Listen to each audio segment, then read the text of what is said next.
받습니다. 앞뒤로 한번 인사하시겠습니다. 당신을 위하여 부활하셨습니다. 아멘, 아멘. 예, 우리 동서남북으로 얼굴담을 마주치시고 제가 이번에 훈련받으면서 한 가지 아주 깊이 가면 깊이 이렇게 마음속에 새기고 계시는데 그렇게 훈련을 한다 합니다.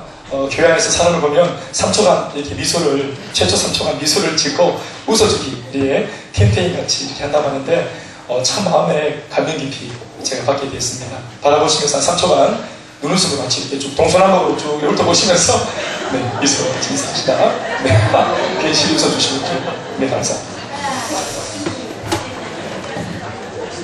자, 우리 한번 박수 한번 하고, 감사합니다. 부활의 날이 밝았습니다. 부활의 복음이라는 제목으로 아침 말씀을 함께 받겠습니다. 우리나라 한 해 국가 공휴일이 이런저런 타이틀을 따라 한 10개 정도가 된다고 합니다. 우리나라에 기념이 될 만한 축제일이 한 해 동안 10차례 정도 된다는 거죠. 기념일이 그야말로 축제일이니까 우리는 국가적으로 기뻐할 일이 한 10번 정도 된다는 말이죠. 그러니까 나라적으로 큰 어떤 이벤트가 있는 날, 함께 온 국민이 기뻐하는 날, 그런 잔치 같은 날이 1년에 한 10번 정도는 되는 거죠. 그런데 나라와 민족에 따라 각기 그 국가 공휴일이란 개념은 서로 다를 것이 뻔합니다. 한 가지 실례를 들어보면 8월 15일은 우리나라가 일제강점기에서 벗어나던 광복을 기념한 국가 공휴일이고 민족적인 축제의 날입니다. 그러나 이 8월 15일 광복절이 일본에게는 국치의 날이라고 할 수밖에 없는 날일 겁니다. 지구촌 대부분의 나라가 함께 기뻐할 수 있는 그런 기념일은 거의 없다고 봐야 합니다.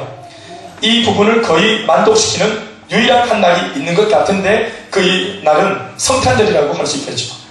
그러나 이것도 불교계나 이슬람은 기뻐하지 않습니다. 그리고 실제 이미 외국에서는 크리스마스라고 하지 않고 그냥 공휴일이라고, 홀리데이라고 그렇게 부르기 시작했습니다.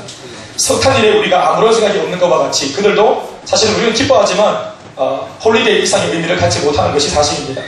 그런데 우리나라나 일본이나 혹은 그 외 어떤 나라와 민족이라 하더라도 모든 나라, 모든 민족에게, 모든 사람들에게 축제가 될 수밖에 없는 유일한 한 날이 있습니다. 그것이 바로 부활절인 줄로 믿습니다. 그날은 인류의 어두운 역사와 운명적으로 드리워진 모든 저주가 사라진 날입니다. 그래서 전 인류 모두에게 이 땅을 살아가는 생명을 가졌던 모든 인생들 전부에게 영원한 광복이 이루어진 날인 줄로 믿습니다.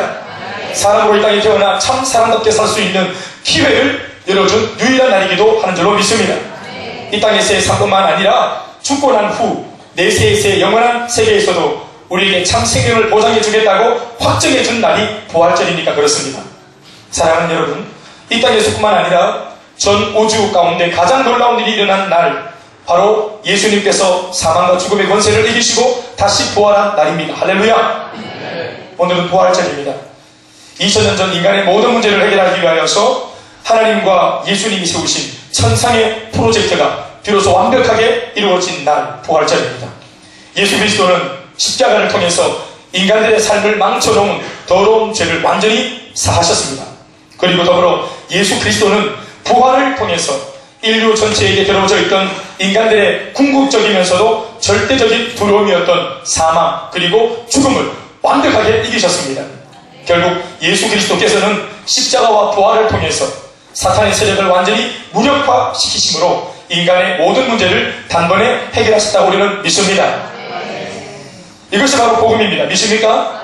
그리고는 십자가에서 우리 죄를 해결하신 예수님, 부활하셔서 우리에게 영원한 생명을 주시는 예수님을 어떻게 해요?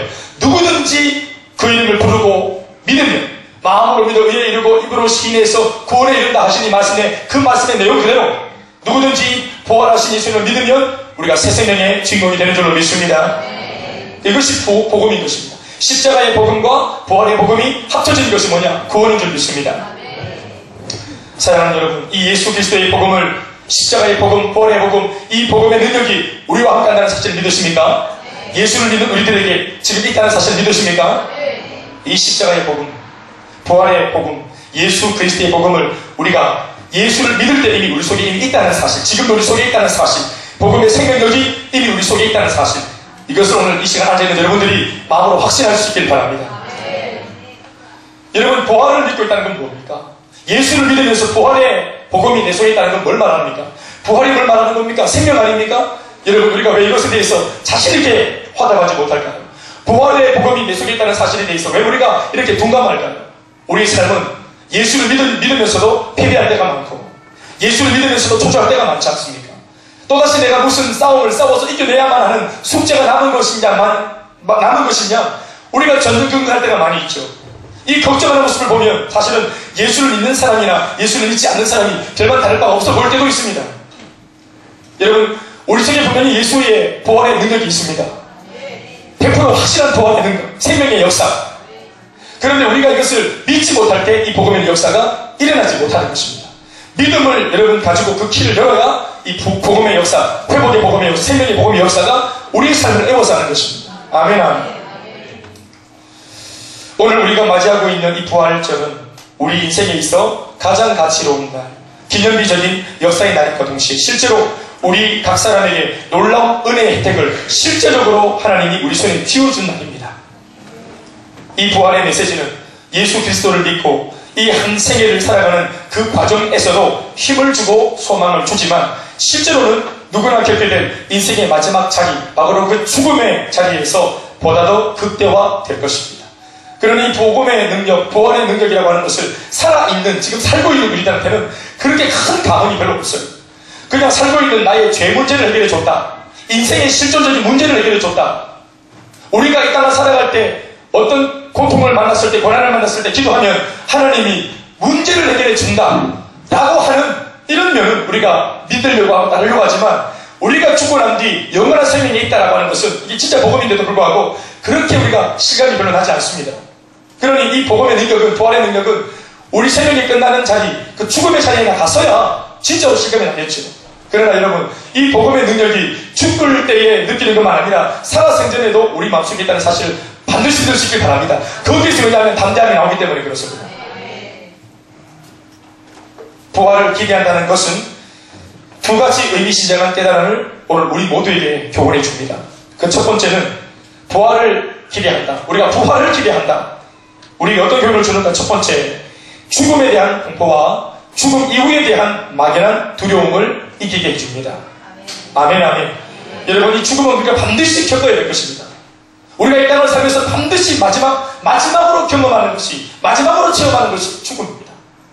그리고 죽음 이후에 어떻게 되는 것인가? 사후세계 이후에 거기에 대한 어떤 많은 분분한 의견들과 생각들과 또 내 나름대로의 대동철학, 성경이 그렇게 많이 사후에 대하여 말하고 있지만 이게 실감이 안 나면 예수를 믿어도 우리가 생각이 복잡해질 수 있습니다. 그리고 막연히 두렵습니다. 어느 한 찰나 눈 감고 잠을 자다가 비몽사몽간에 내 숨이 딱 떨어져서 호흡이 끝나고 내 갈비대 사이에서 힘차게 박동하고 있는 이 시장이 멎어지면서 호흡을 아무리 들이켜도 들이켜지지 않는 가운데 숨이 꺼져가는 내 자신을 생각해 본다면, 실존적인 죽음을 묵상해 본다면 정신이 아득해질 때가 있지 않습니까? 우리가 어릴 때 왜 높은 곳에서 떨어질 때 그 꿈이 하도 생생해서 비명 지르며 일어나는 정도의 그 생동감보다 더 생생한 어떤 현실감들이 이 죽음이라는 건 말이에요. 그러니까 그 이후에 나라고 하는 존재가 먼지처럼 흩어지고 사라진다 한다면 이게 얼마나 참 무서운 일이겠습니까? 그러니까 거기에 대한 이 막연한 두려움, 여러분, 이 부활의 이 신약, 부활의 복음이 이 한 번은 경험해야 되는 죽음과 죽음 이후의 막연한 두려움을 이기게 하는 능력이라고 믿길 바랍니다. 아멘입니까? 다시 말하지만 생명을 가진 생명체에게 있어 가장 궁극적인 두려움이자 절대적인 공포는 자신의 생명을 잃는 것에 대한 것입니다. 다시 말해 죽음에 대한 공포입니다. 그런데 예수 그리스도의 부활이 그저 2000년 전 예수라는 한 개인에게 일어난 기적으로 국한되지 않고 예수님을 믿고 있는, 오늘을 살고 있는 나한테도 동일하게 주어지는 선물이라는 사실이 얼마나 감격적이고 소망이 되는지 모릅니다. 나도 예수님처럼 동일한 부활의 주인공이라는 사실이 얼마나 감사한 내용인지 모르는 것입니다. 죽었던 나사로의 돌문을 예수님이 굴린 것처럼, 그리고 예수님도 돌문을 굴리고 일어나신 것처럼 우리의 죽음의 공포도 돌문이 굴러간 것처럼 빗겨갈 줄로 믿으시기 바랍니다. 여러분, 이 내용을 우리가 오늘 본문은 누가복음으로 잡았지만 좀 참고하기 위해 고린도전서 말씀을 좀 우리가 좀 묵상을 할 겁니다. 고린도전서 15장 20절에서 23절 말씀을 함께 우리가 읽어보시겠습니다. 함께 목소리로 그러나 시작.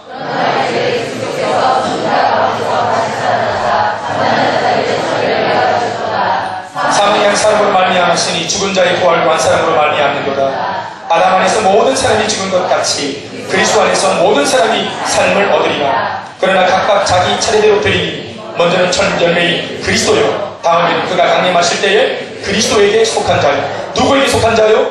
그리스도에게 속한 자요.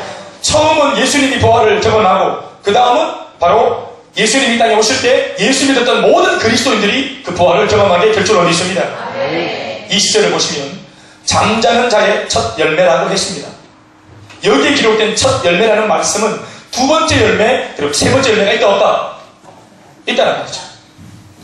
예수님께서 죽은 자 가운데 처음으로 유일하게 다시 살아나신 첫 부활의 주인공이 되셨습니다. 그 주님이 이루신 것과 동일한 부활이 그 다음 사람, 예수 믿는 그 다음 사람, 또 다른 사람 연속적으로 이루어진다는 말씀을 하고 있는 것입니다. 예수님의 부활은 주님을 믿고 그 라인에 서 있는 부활의 우리의 부활이죠. 아멘입니까? 곧 나의 부활, 내가 실제로 경험하게 될 능력의 부활이라는 사실을 우리가 믿음으로 받을 수 있기를 바랍니다. 아담 안에서 모든 사람이 죽은 것 같이 그리스도 안에서 모든 사람이 삶을 얻으리라 하고 있습니다. 한번 따라합시다. 아담 안에서 모든 사람이 죽은 것 같이. 자, 중요한 내용이죠. 그 다음 그리스도 안에서 모든 사람이 삶을 얻으리라. 그리스도 안에서 모든 사람 누굽니까? 그리스도인을 말하는 것입니다. 예수 믿는 오늘 저와 여러분들 아멘 아멘. 그리스도 안에서 모든 사람이 삶을 얻게 될 것이다. 오늘 저와 여러분들을 말한다고 하는 말씀 마음에 받길 바랍니다. 사람이 늙으면서 외로워지고 고독해지고 쓸쓸해지는 까닭은 그 인생의 걸음이 죽음이라는 벼랑 끝을 향해 있기 때문에 그렇습니다. 우리가 다 압니다. 혹시나 요령이 있을까 천만의 말씀. 죽음은 요령이 없습니다. 우리 모두가 알고 있어요.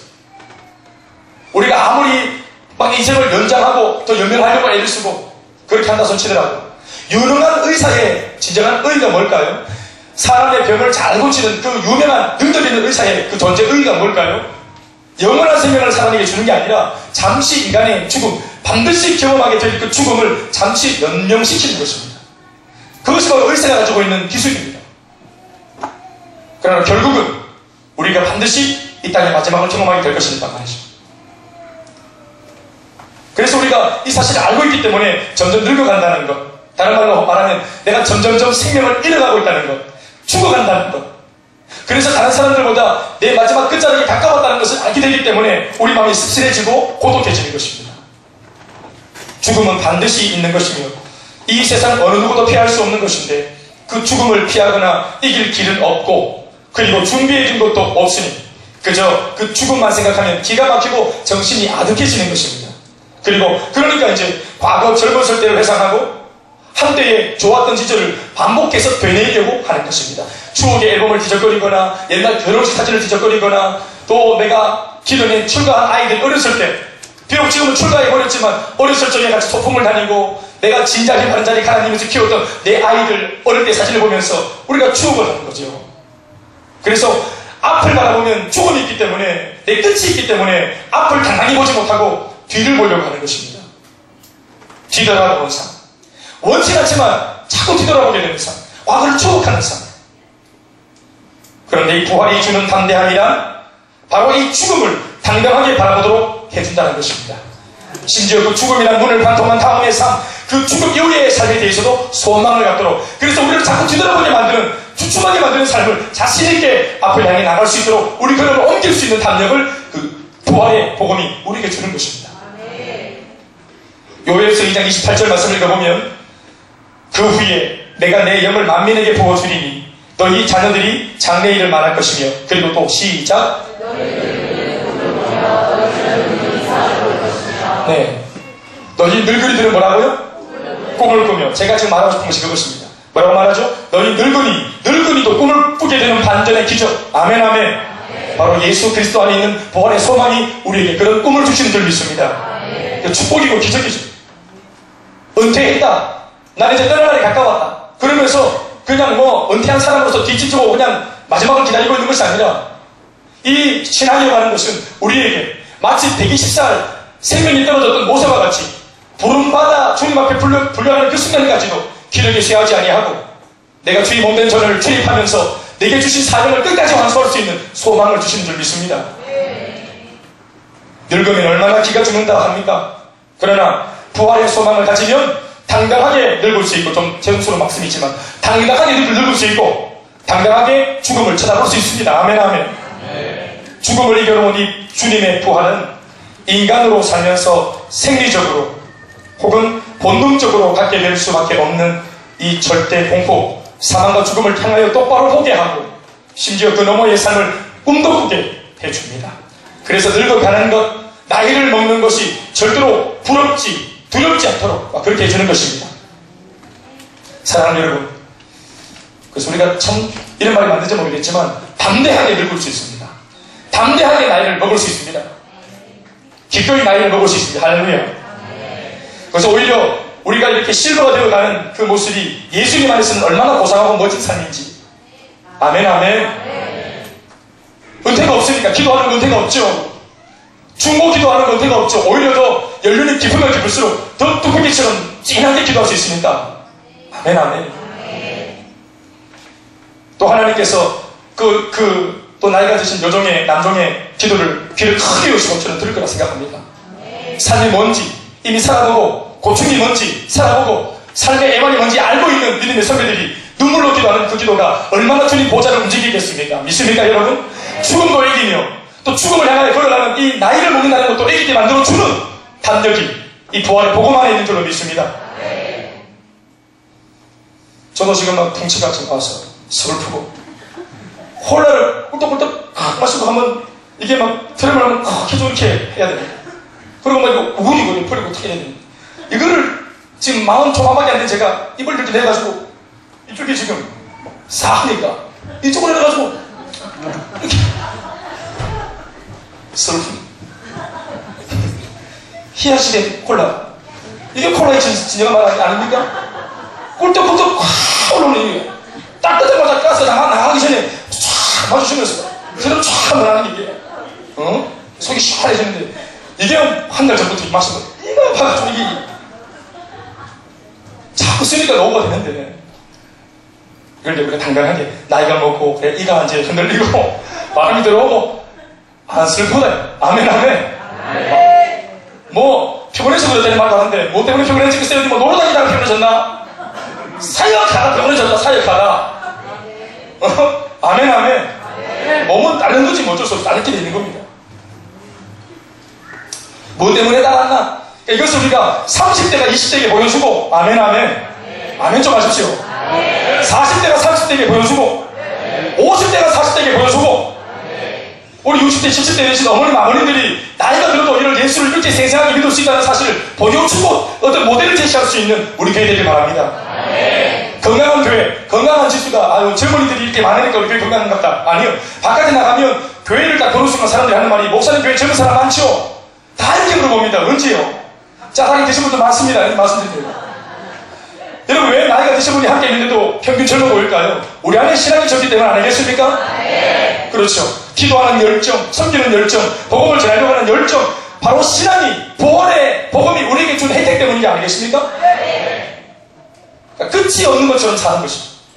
당당하게 오늘 이 젊은 자매가 이렇게 주님 앞에 열정을 다해 따라 없어지는 인생을 살다가 그렇게 그리웠던 주님을 배울 때 저 천국에서 주님, 내가 이 땅에서도 주님을 그렇게 그리워하고 사랑했었어요. 그런데 그런 주님을 이렇게 만나 뵙게 되니 너무 감격스럽다면서 부끄럽지 않은 만남을 기대하고 있다고 말하지 않습니까?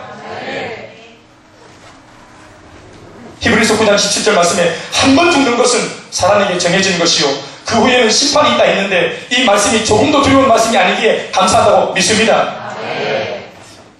이게 바로 부활의 복음이 우리에게 주는 첫 번째 혜택입니다. 죽음과 그리고 죽음 이후의 삶에 대하여 더 심지어 그 죽음을 향하여 걸어가는 내 인생이 점점 이렇게 황혼에 차가는 모습이 조금 더 슬프지 않다는 마음의 기쁨과 감격을 주는 복음입니다. 여러분 어떤 면에서는 보십시오. 사도 바울이 죄수가 되어서 끌려가고 지금 목이 타산하려고 하는 그런 어떤 형장이 있으로 사라질 판국에 끌려가는 죄수가 오히려 자신을 잡고 있는 백부장, 천부장, 또 총독에게, 또 황제에게 복음을 전하면서 당신도 나처럼 예수를 믿었으면 좋겠다고 큰 소리 치는 거 보세요. 죄인이 귀부인들에게, 그 작은 로마 귀부인들에게 죄인이었던 바울이 복음을 전하면서 진정한 행복이 뭔지를 알려주는 거 보세요. 죄인이 어떻게 진정한 행복을 말할 수 있습니까? 그러나 바울이 비록 복음을 전하는 일 때문에 죄수가 되었지만 진짜 참 행복자는 오늘 복음 전하다가 온몸이 옥죄어져 있는 바로 그 바울이었던 것입니다. 우리 사회 여러분 비록 가난해도 말단 사원이라도 우리 부장들 또 과장들 상사들에게 복음을 전할 수 있는 당당함이 있길 바랍니다. 학교에 있는 학생들이 교수님에게 선생님에게 복음 전할 수 있는 당당함이 있길 바랍니다. 죽음도 이기는데, 아니요, 죽음도 이겨놓았는데 우리가 이길지 못할 것이 뭐가 있겠습니까? 여러분, 이걸 좀 더 여러분들에게 말씀드리기 위해서 이야기를 할 수밖에 없습니다. 여러분, 지금 우리 서해 앞바다에 지금 어려움을 당한 이 이야기가 이번 한 주 우리 국민들에게 얼마나 큰 충격을 주고, 또 한편에서는 좀 부정적인 어떤 의미로 대한민국의 실정이, 우리가 몸담고 사랑하며 살고 있는 이 땅의 현실이, 이런 어떤 행정이나 이 내용들이 참 이것밖에 안 된다는 것에 대해서 우리가 다 서럽하는 어떤 입장을 가지고 있습니다.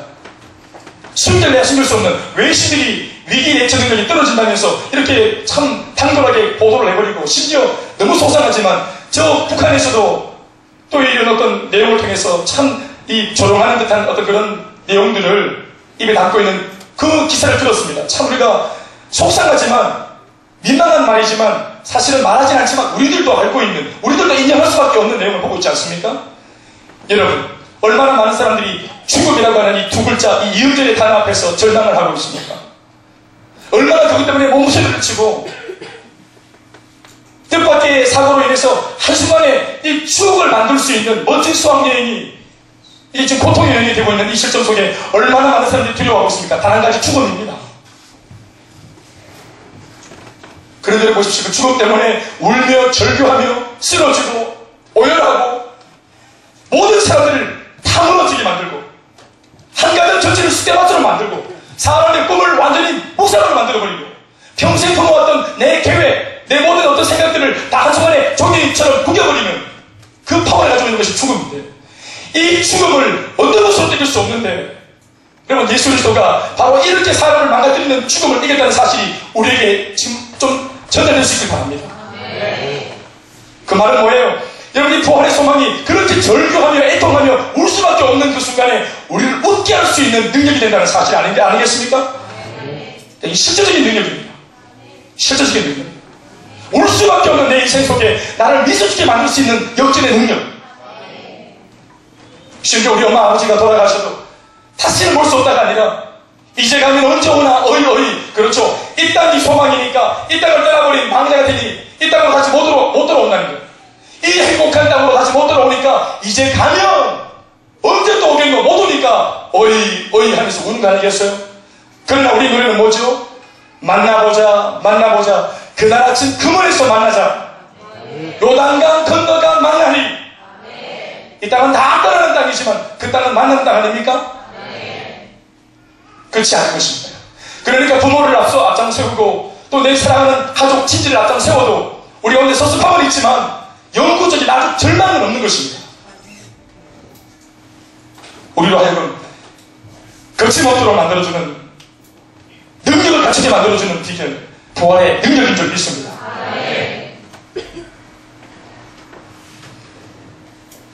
마음으로 기도하게 되는 것입니다. 하나님 도와주십시오. 그러나 하나님께서 어딘지 모르겠지만 오늘 이렇게 어떤 이 모양새로 이렇게 비극적인 어떤 이야기로 이것이 지금 마무리된다면 저 뱃속에 갇혀있는 사람들이 예수를 믿는 사람들이 있길 바랍니다. 주님, 부디 저 안에 부활이 뭔지, 예수님의 복음이 뭔지를 아는 사람들이 있길 바랍니다. 두 번째, 주님의 부활을 기대하는 우리들에게 하나님이 주시는 두 번째 교훈은 이 땅에서의 삶의 태도와 자세의 변화입니다. 따라합시다. 이 땅에서의 삶의 태도와 자세의 변화. 방금 저희는 앞서서 부활의 복음이 우리의 죽음 문제와 그리고 그 공포를 이기게 해준다고 들었습니다. 그러면 우리가 죽음도 이기고 그리고 죽음 이후의 삶도 확실하다라고 하는 이 놀라운 사실이 오늘 현재 이 땅에 발을 디디고 살고 있는 나에게 어떠한 영적 효력을 발생시킬까요? 그것을 오늘 우리가 필히 묵상해야 됩니다. 신약성경 중에 고린도전서 15장은 15장 전체의 말씀이 유일하게 주님의 부활에 대하여 그렇게 기록되어져 있는 내용으로 되어 있습니다. 전체가 부활의 이야기입니다.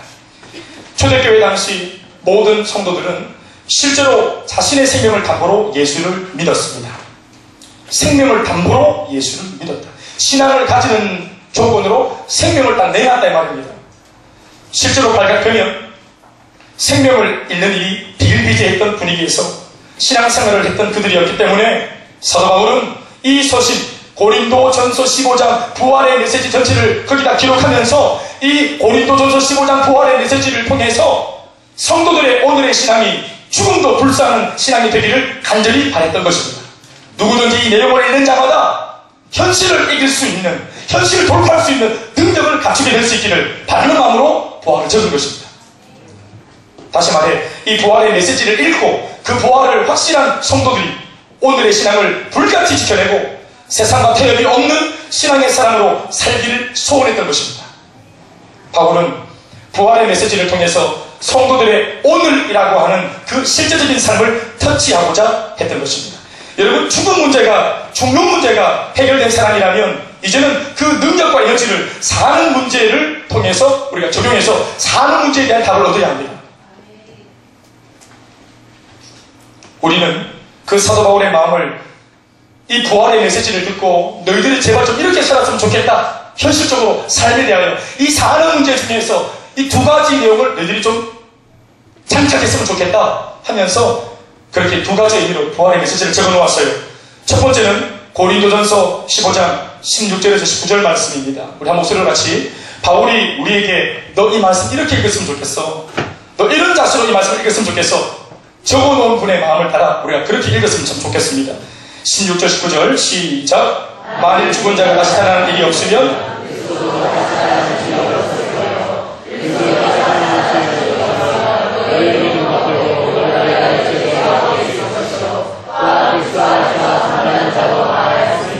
만일 그리스도 안에서 우리가 바라는 것이 다만 이 세상의 삶뿐이면 모든 사람 가운데 우리가 더욱 불쌍한 자이리라. 바울이 말하고 있는 것이 여러분 뭐라고 생각하세요? 만약 우리 믿는 자들에게 부활이 없다면, 다시 사는 것이 없다면, 죽음 이후의 삶이 없다면, 이 모든 예수의 부활의 이야기가 사기라면 예수 믿는 사람들은 진짜로 다 망했다는 것입니다. 부활이 없으면 오늘 여러분들 저는 완전히 그냥 이 예수 대사기극의 완전히 제일 큰 피해자가 되는 것입니다. 우리만큼 불행한 사람이 없어요. 이 세상에서 불쌍한 사람이 세 부류가 있다. 첫 번째는 예수 믿다가 죽은 사람. 만약 부활이 없다면 또 예수 믿고 있는 사람 현재 그들도 불쌍한 사람. 세 번째, 예수를 평생 전하고 다닌 사람. 이 세 부류의 사람들이 아마 제일 불행한 사람이 될 겁니다. 특히 바울은 복음 전파에 전 생애를 다 바친 자신과 같은 사람이야말로 모든 사람 가운데 가장 불쌍한 자가 될 거라고 말하고 있는 것입니다. 그러나 이 말이 여러분 무슨 말이에요? 이 말은 역설적인 표현이죠? 여러분, 이 말은 역설적으로는 자신 같은 복음 전파자가 가장 행복한 사람, 세상에서 제일 행복한 성공한 인생의 사람이라는 것을 자랑하는 대목이기도 한 것입니다. 왜 그렇습니까? 예수님의 부활이 사실이기 때문입니다. 그러니 너희도 절대로 불쌍한 자가 아니니 지금의 신앙 끝까지 가지고 그리고 불같이 지키고 가야 한다고 바울이 오늘 고린도에 있는 사람들에게 편지로 고면하고 있는 것입니다. 타협하지 마라. 일단 이것이 전부 아닙니까? 이제 곧 오신다고 하신 주님이 오신 거니까 너희들 하늘을 바라보고 살아야 한다 한 것입니다. 이것을 기억하십시오.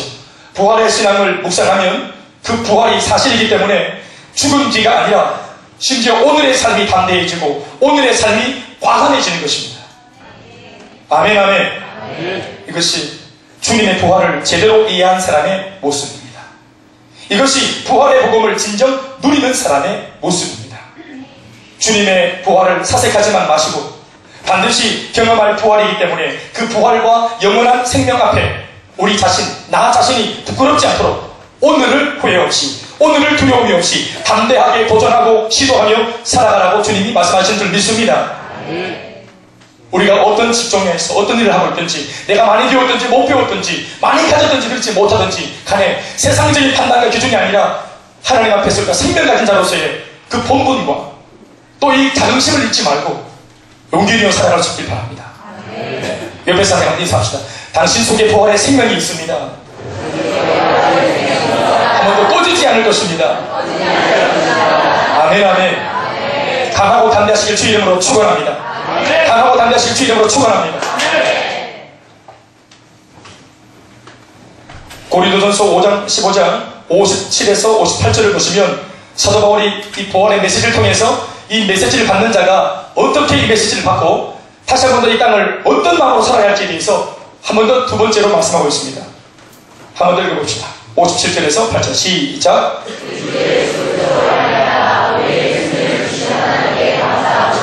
그러므로 내 사랑하는 형제들아 견실하며, 자 이 부분 잘 봅시다. 형제들아 시작.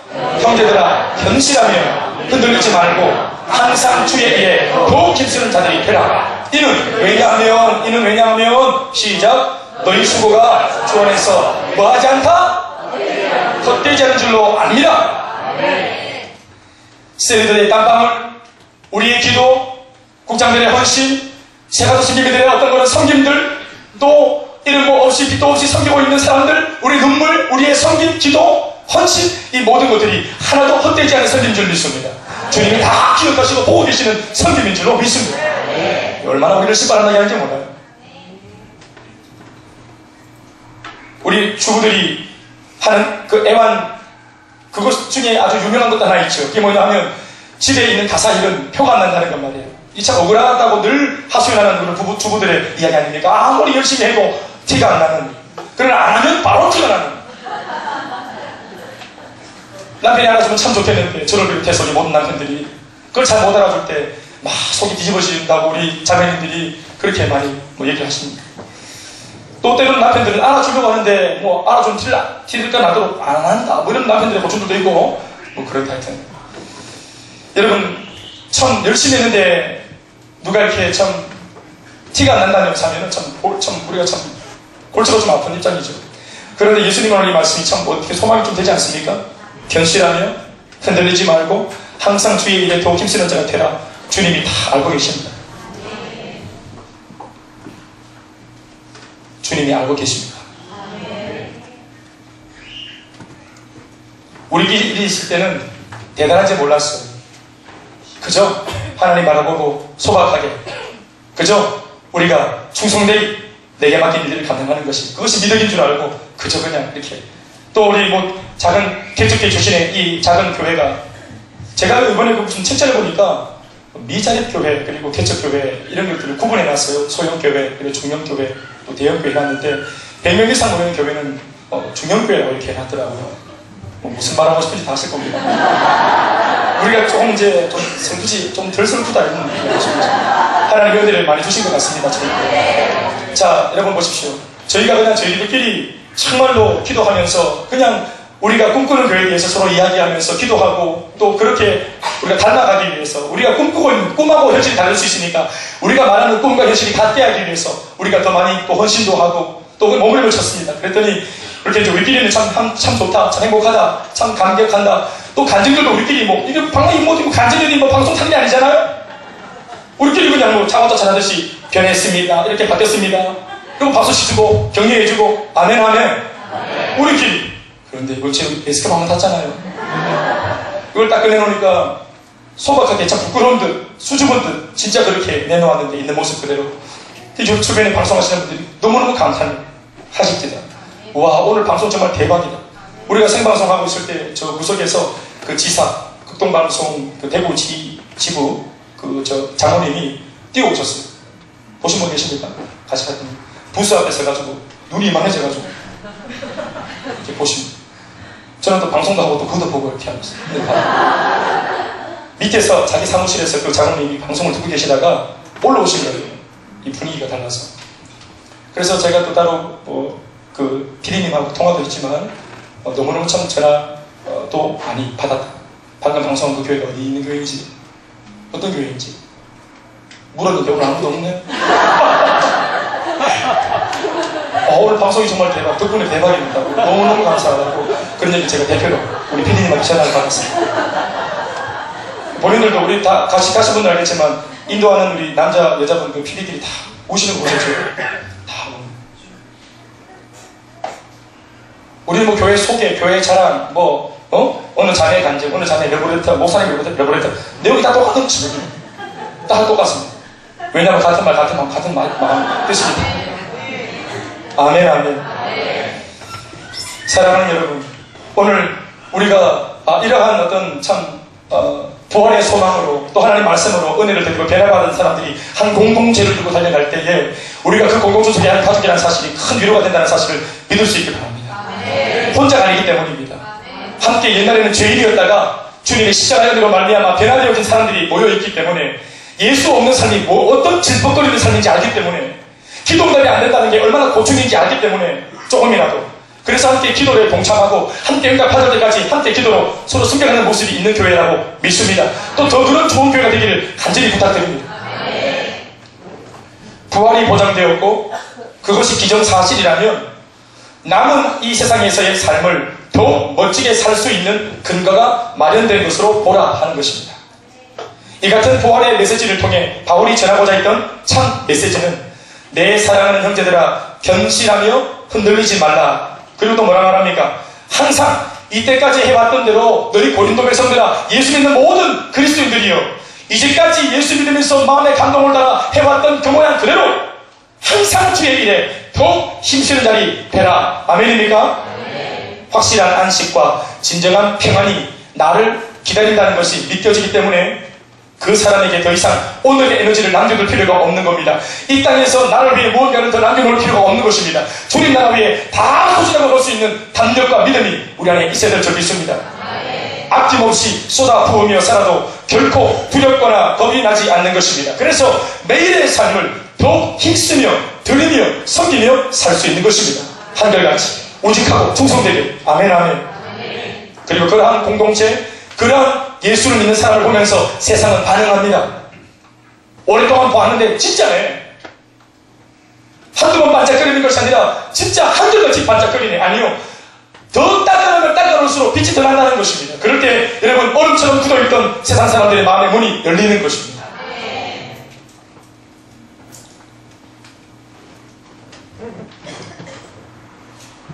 인생을 이렇게 살 수 있다고 주님이 말씀하고 계시고 또 이론이 아니라 그렇게 살 수 있도록 실제적으로 우리 마음속에 믿을 만한 동기부여를 주시기 위해서 예수님이 일어나셨습니다.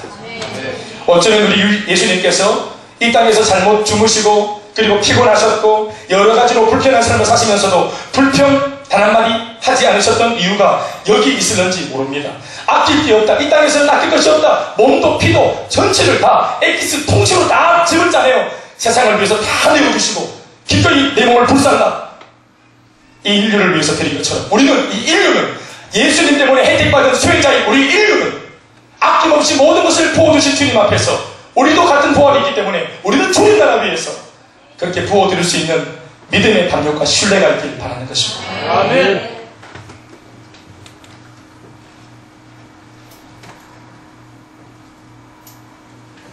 부모님은 아이들을 위해서 양껏 다 부어주잖아요.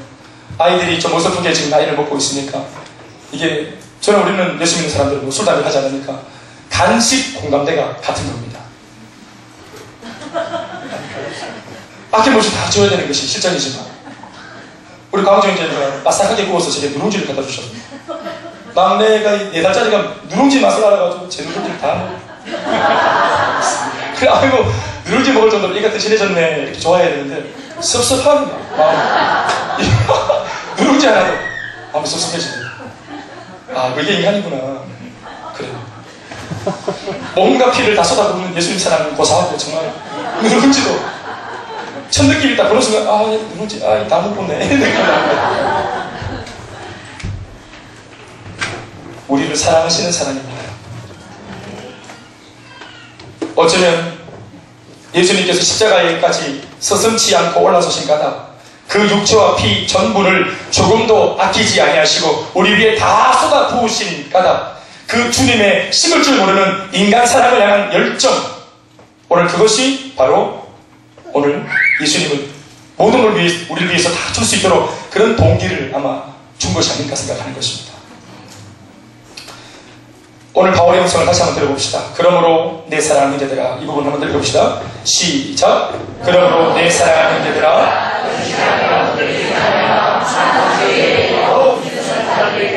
이는 너희 수고가 있습니까? 견실하게 사셨지요? 흔들리지 않고 사셨습니다. 예수님. 주의 일에 더욱 힘쓰는 삶을 사셨던 예수님. 그 예수님의 수고는 우리도 잘 아는 바대로 하나도 헛되지 않으셨습니다. 그러나 이 말이 맞습니다. 예수님 삶은 하나도 버릴 것이 없죠.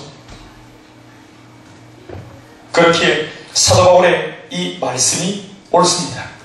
신앙을 위해서 산다는 것은 손해라고 속삭이는 마귀의 속삭임이 때로는 들리죠. 이렇게 예수님 따라 살라 그러면 별소리가 다 들리지 않습니까? 사람들을 통해서 혹은 내 마음속에서의 속삭임들이 절대 진리가 어디 있냐 하면서 사람은 융통성이 있게 상황에 맞게끔 행동하고 살아야 한다는 세상적인 가치관이 나를 사로잡을 때도 있습니다.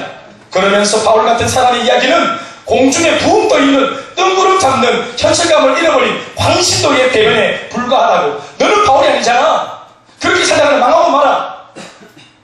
신앙도 작작 믿어야지. 이런 소리들이 얼마나 우리를 혼란스럽게 합니까? 자동들이. 어쩌면 여러분 그래요. 100번 좀 양보해가지고 이 말이 사실일 수도 있습니다. 만약 부활이 거짓이고 예수 그리스도의 그 부활의 사건이 꾸며낸 이야기라면 더욱 그럴 것입니다. 그러나 오늘 이 자리에 앉아있는 저와 여러분 모두에게는 부활하신 예수님 그 그리스도의 확실하고도 명확한 음성으로 이 부활의 이야기를 우리 마음속에 담을 수 있길 바랍니다. 그렇게 우리도 바울의 권면을 따라 주님 닮은 삶을 살아야 합니다. 더 닮아가지 못해 미안하고 송구하고 죄송한 마음이 있어 그렇지 이게 아니다라고 말하는 것은 그건 정말 괴변이 아니겠습니까? 오늘 우리의 삶의 태도와 자세를 바꾸어야 합니다. 부활을 입으로 노래만 하지 말고 이런저런 부활을 기념하는 어떤 이벤트나 프로그램이나 행사에 참석하는 것만으로도 머물지 말고 우리의 고집스러운 오늘의 삶을 수정하고 지금 나의 태도와 자세, 지금도 앉아있는 내 마음속에 별의별 생각이 다 드는 나의 온전하지 못한 내 마음의 병든 모습들을 고쳐가고 오늘 이 메시지 앞에 내 유력함을 오늘 들추어내고 수정할 수 있는 은혜가 있길 바라는 것입니다. 견실하지 못한 우리의 삶을 돌이켜야 하는 날, 이 부활절 우리가 해야 될 일입니다. 시험 당할 때마다 기다렸다는 듯이 여지없이 흔들려 되기를 반복하는 삶을 오늘 이 시간 우리가 새롭게 해야 합니다.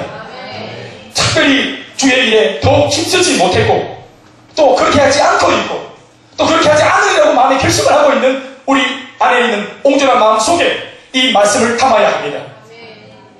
그리고 주의 일에 어떤 모습으로 힘쓰고 동참해야 할지를 고민하고 결단할 수 있기를 바랍니다. 이것이 부활이라는 축복과 선물 앞에서의 우리의 바른 자세일 것이라고 저는 확신합니다. 여러분 이 메시지와 교훈에 동의하십니까? 여기까지의 말씀을 잘 듣고 소화가 되고 계시다면 이제 마지막으로 우리는 성경 말씀을 통해서 알려주고 계신 부활하신 예수님의 직접 말씀하신 그 주님의 부활하신 주님의 당부를 주목해봐야 합니다. 예수님이 부활하신 후 승천하시기 전까지 이 땅에 약 40일 동안을 머물러 계셨습니다. 사도행전 1장 3절 말씀 보면 그 기록이 여기 적혀 있습니다. 함께 읽어보십시오. 시작.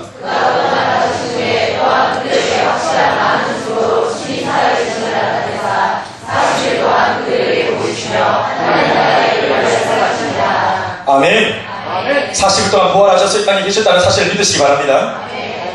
죽음에서 일어나신 주님께서 그 기약대로 하늘로 올라가신 날을 목전에 두고서 이 땅 40일 동안을 머무시면서 무엇인가 또 다시 어떠한 사역을 하셨다면 그 사역은 굉장히 중요한 사역임에 분명합니다. 다시 부활해서 바로 승천하는 것을 미루기까지 부활하신 주님이 이 땅에서 무언가 하셨다면 그건 굉장히 중요한 일일 겁니다. 어쩌면 그 일을 하기 위해서 죽으셨다가 부활하여 벌떡 일어나셨다고 봐도 무방할 정도입니다. 그 일이 40일 동안의 그 주님의 일이 굉장히 중요한 내용입니다. 그러니 그 부활 이후 40일간의 사역이 구체적으로 무엇이었느냐 하는 것을 살피는 것은 중요한 문제입니다. 7가지 정도로 요약이 가능한데 정리해보면, 첫 번째, 막달라 마리아에게 부활 이후 즉시 나타나 보이시면서 약속을 성취한 것을 보여주셨습니다. 다시 아멘 합시다. 두 번째는 11명의 제자와 500여 형제들에게 일시에 부활하신 나신 자신을 나타내 보이셨습니다. 다시 아멘 합시다. 세 번째는 엠마오로 가던 두 제자에게 나타나 보이셨습니다. 아멘 아멘. 네 번째는 골방에서 두려워 떨고 있던 11명의 제자들에게 평강과 성령을 전하시면서 당신 자신이 그들 앞에 나타나 주셨습니다. 다섯 번째, 갈릴리 바다에서 베드로를 회복시켜 주셨습니다. 네가 나를 사랑하느냐? 사랑합니다. 내 양을 먹여라. 회복시켜 주신 줄 믿습니다. 여섯 번째, 오순절 성령 강림에 대하여 예언해 주시고 교훈을 주셨습니다. 앞으로 내가 승천하면 아버지에게로부터 약속한 성령을 너희들에게 보내주겠다 하시면서 더 그들에게 소망을 부어주셨습니다. 마지막 7번째, 부활하신 예수님 하신 일이 뭡니까? 그 남은 11명의 제자들에게 모든 민족을 제자 삼아라, 땅끝까지 증인 되어라 하시면서 뭘 주셨다? 사명을 주셨습니다. 이 사명 주신 이야기는 부활하신 예수님이 하신 일입니다. 십자가 전에 계셨던 예수님이 하신 말 아닙니다. 제자 삼아라, 복음을 전파해라, 부활의 증인이 되어라. 이 말씀은 부활하신 예수님이 이 땅에 계시면서 다시 한 번 더 제자들에게 하신 사역입니다. 이 7가지의 사역을 정리하면, 먼저 부활의 증인을 세우셨고 당신의 제자들을 회복시키셨고 마지막으로 그들 모두에게 사명을 주셨다는 것으로 정리가 됩니다. 그리고 마지막으로는 그 사명을 감당할 수 있도록 뭐를 주셨습니까? 뭐를 주시겠다고 약속하셨습니까? 성령. 아멘. 그리고 그것을 내가 너희에게 반드시 줄 건데 그러기 위하여 너희들이 할 일이 있다. 뭐 하라? 기도하라. 기도. 성령을 주시옵소서. 부활하신 주님 앞에 우리가 성령 받을 특권이 있습니다. 아멘. 부활하신 주님 우리한테 꼭 주겠다고 약속하신 것 중에 중요한 건 성령 주시겠다 한 약속이 있는 줄 믿습니다. 이것이 바로 우리 주님의 부활 이후의 40일간의 사역의 내용입니다. 이것이 예수 그리스도의 지상 사역의 핵심이자 결론입니다. 그래서 우리는 이 부분에 눈이 커져야 하고 귀가 활짝 열려야 합니다. 말씀을 뵙겠습니다. 여러분, 부활이 뭡니까? 주님이 하신 일 다 하고 난 뒤에 어떻게 끝난 것입니까? 결론이 부활입니까? 아닙니다. 부활은 새로운 시작입니다. 예수님의 부활은 모든 인류에게 새로운 시작을 알리는 우렁찬 나팔 소리와도 같습니다. 이제 사탄이 죄와 사망의 법으로 통치하며 속이고 죽이고 망하게 하는 나라는 끝이 났습니다. 아멘 합시다. 예수님의 부활로 말미암아 새로운 법으로 통치하는 새 나라가 온 인류에게 임했습니다. 그 나라의 법은 생명과 성령의 법이라고 했습니다. 그리고 그 나라의 주인은 사랑의 하나님이십니다. 천지가 개벽하여 나라가 뒤집어졌습니다. 여러분, 우리에게 진정한 자유와 해방과 광복이 복음 안에, 부활 안에 찾아왔습니다. 또 그것이 지금 위기를 만나고 있는, 고난 가운데 있는, 그럴 망정 예수를 믿고 있는 우리 속에 있는 능력입니다. 더불어 누구든지 주의 이름을 부르기만 하면 그 부활의 주님이 여전하신 모습으로 친히 찾아오셔서 그들의 죄를 사하고 구원을 주시고 더 나아가 성령을 선물로 주시는 것입니다. 십자가를 통해 우리의 죄를 다 사함받았다면 이제 주님의 부활을 믿고 영원한 생명을 약속받은 사람답게 오늘의 삶 가운데서도 삶의 태도와 자세를 바꾸어 변화된 인생을 살아가시는 복이 있기를 바랍니다. 그리고 더 나아가 부활하신 주님께서 승천하시기 전까지 우리 손에 꼭 쥐어주고 싶어 하셨던 그 간절한 바람과 당부의 말씀을 기억하여서 땅끝까지 이르러 부활의 증인이 될 수 있기를 간절히 소망합니다. 모든 민족으로 제자를 삼는 재생산사역자가 다 될 수 있길 바라고 그것을 결단할 수 있는 부활절 아침이 될 수 있기를 바랍니다. 이런 복이 여러분들 모두에게 또 우리 교회에게 또 오늘 부활을 맞은 모든 예수 믿는 사람들의 심령 속에 있기를 주의 이름으로 축원합니다.